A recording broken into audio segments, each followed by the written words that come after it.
Hey, what's going on, everybody? We are live for Mindset Monday. This is the last Mindset Monday of 2024. Dave, how's it going, bud? It's going, man. It's hard to believe. It just feels like in the snap of a finger that it's just gone already. Yeah, I feel like time goes faster as you get older, which is really sad. At least it feels that way. That right? It definitely feels that way, right? But I gotta say, this is probably one of the best weekends I had ever. Right? I got to do some really cool stuff. Uh, like really cool stuff. I got to play in the Lightning Arena, right, Nice. in front of my family. Not only did I get to play in front of all of my family, right, I also got to, they got to see me light it up, which was really fun in a professional rink, right? Then when we had time to kill between the Ranger game and the Lightning game, so we got something to eat. Went to the aquarium, dude. It was just a great fucking family day, man. And I'm bringing it up, right, because we're talking about mindset, and we're talking about mindset going into 24. And I think the more days you can put together like that, the better your mindset is going to be. Okay. You got to do things that feed your soul. All right. That to me, like this weekend was perfect. I am completely recharged and ready to crush the rest of this week and then start off 25 right. All right. So, what are some of the things that you need to do in periods like this? Well, one, obviously, we talked about planning for 25, but the biggest thing is you can make all the plans in the world. If you don't have the right mindset going into it, all right, those plans mean nothing. Okay. Because as soon as there's an easier path, okay, as soon as there's a way to, duck, right, you will, if you don't have the mindset of being locked in and focused on all your goals. And one of the things that Dave said before came on here, which is very true, and I'm terrible at this. This is why I wasn't even thinking of it.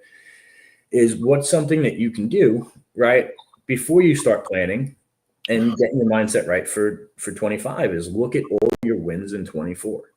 Right. This is something that a lot of us don't do. I am very guilty of it. I very rarely look back. Okay. Actually, one of the only times I really do this and I schedule it regularly is if I have to update my personal financial statement. Right. But the personal financial statement only shows you one thing. It only shows you your finances. It doesn't show you how connected you are with God. It doesn't show you how connected you are with your family, your friends, or your team at work. Right. It is one metric. All right. And while it is a great metric to look at and to see your progress from a financial standpoint, I think it's the best one. I think it also leaves those other areas pretty deficient, right? So try to look back on all your wins for 24, the financial wins, the personal wins, the physical wins, right? Look at all of these things. Like I could tell you, I really like not like Dave, like not drinking at all, but I could tell you I've had the least amount of drinks in a calendar year in 24, not even close. Okay. So there's ways to gauge this stuff. Dave, tell us a little bit about how you go through this process. Yeah, look, and we talked a little bit about it on Friday too about disciplines, but disciplines in multiple areas, and so that's something that I take a look at. Not only the wins, but okay, that's great. We piled those wins in all aspects, right? So now it's where can we grow from that in other places? Where are the disciplines that need to get better? But like we were talking earlier, it's I think you have to reflect on the wins first because if you're going in go attitude, I could do more, I need to get better, you forget the journey along the way. You do. And I Yeah. even said, like, I'm guilty of it. Take it even a step back further. If it's okay, even if this year, if you felt, I got some wins, I could have done better. Well, think of it even further, right? Look at your journey over the last 3 to 5 years and where you've come from. If you're That's not, you know what I'm saying? If you're not evolving over that time, something's wrong. And for me, I've done a lot of looking back to 20 and 21 because we had a rocky road in 23 a little bit. And it's like, man, but we did all that work to get here. 23 is just a test. It wasn't the end of the world. And then 24 was just so awesome. And now we got to build upon that, and those small things that aren't necessarily business or career related. What about everything else? Right. You said about the hockey stuff, which is awesome, man. The old man being able to light up the lamp, right?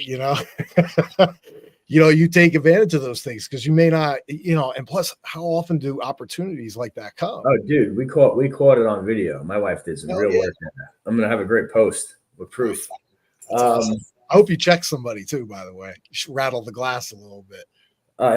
It was fun. No, it wasn't that type of game. It wasn't, it decapitate somebody. No, but here's something else I want to add to that because I feel like a lot of people do focus on their wins, and I feel like it's more likely that people are going to harp on their wins more than they're going to harp on their losses. And I will tell you something, as a matter of fact, as much as I review my wins, I will go through with a fine-tooth comb my losses, right, in 24.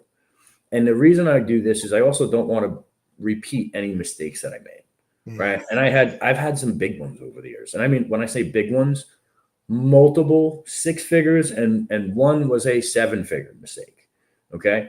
And so these things are going to happen. Unfortunately, most of the times that I've been involved in these things, it was because of fraud. Like one was an Everbowl investment with Aaron Wagner. Okay. A bunch of them were into some stuff that was out of the Apex business group, which was all fraud, all fake, all bullshit. Right. So these guys, now I'm sitting on these losses, but I want to make sure it's bad that it happened. I just want to make sure it never happens again. So I can go through and I look at all the documents. I look at where and how it was presented to me. And then I pull out the bullshit, right? Why? Because I don't want to repeat mistakes. So as much as you can learn from your wins, you can learn even more from your losses. And this is a great time to reflect on both of them while making sure that you have the right type of mindset, okay? And that mindset, if you really want to sharpen, okay, and not to keep touting 75 hard, but if you guys really want to get into the right mindset and build that discipline, that's a great way to start it. And I'm going to tell you, I welcome all of you on the 1st. I'm going to be doing it. I welcome all of you guys to do it with me. I'll update you guys on the progress. It's something I do every year, and it always coincides with my highest earning periods. So I would tell you, it's definitely worth doing. Give it a shot. Start with us on the 1st. And that would be a great way for you guys to kind of lock in to get ready to crush 2025. And I will tell you, if you haven't done 75 hard before, get the app. Okay. It costs like $3. Get the app. It'll make it much, much easier. Dave, what else you got? Yeah, man, you'll start to dial in habits. I'm on day 74. I'm doing day 1 on January 1st with all y'all, Oh, nice. Yeah, I've been very silent about it. One thing that I've taken along, like especially in that 75 hard journey, people get excited. They keep talking about it, right? They'll talk about it over the years. Like, guys, this has been part of my life for the last 4 years. Yeah. And now it's to the point. I made a post in October. I said, listen, here's my crazy ass kind of goal that I'm taking from a personal level to kind of run this 6 months straight. And I talked about it one time. I've not posted a result. I've not posted a day at all. You'll see me on 75 because I say, hey, listen, man, it's like Biggie says, bad boys move in silence and violence, like keep it quiet. And I'm not haven't said a word. You just put your head down and you do the work. And guys, if you're reflecting on all these wins and getting a start, just do it, man. You don't need to announce to the world. Just announce, at the end of the day, when you're looking in the mirror, you can't lie to yourself and you can't lie to the mirror. You can bullshit everybody else. You can bullshit the world. You can flaunt, hey, this, that, I allegedly did this or did that. But you have to look at yourself in the mirror every day and answer to that self. And that mirror knows whether or not you did what you said you were going to do.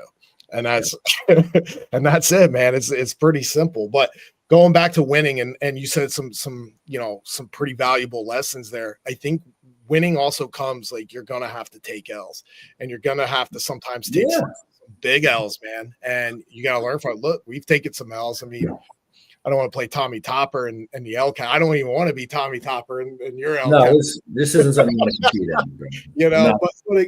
But in all seriousness, guys, the size of the L's, you got to take L's. And if there's a book suggestion on really like getting into that mindset of winning and what to expect. It's not pretty, by the way. Everybody thinks it's glorious. Oh, win. And then you get stuck on it, right? You'll talk about it for the next 5 years. You'll get Al Bundy syndrome. No, like on to the next, man. Yeah. You know, read Tim Grover's Winning, because that psychology he has and his perspective on winning, man, it's crazy, but it's also very accurate. Yeah. And if you are doing 75 hard for the first time, you know, you should tap into those two books, in my personal opinion, Relentless and Winning. Read them back to back, and you'll gain that perspective on, hey, what winning is, what winning takes. Short-live those wins and on to the next. Yep. Great advice, guys. All right. So listen, hey, we appreciate you. Share this with someone that needs to hear it, and have a happy new year. Let's crush 25 together, guys. Appreciate you. Appreciate y'all. Be great. Happy New Year.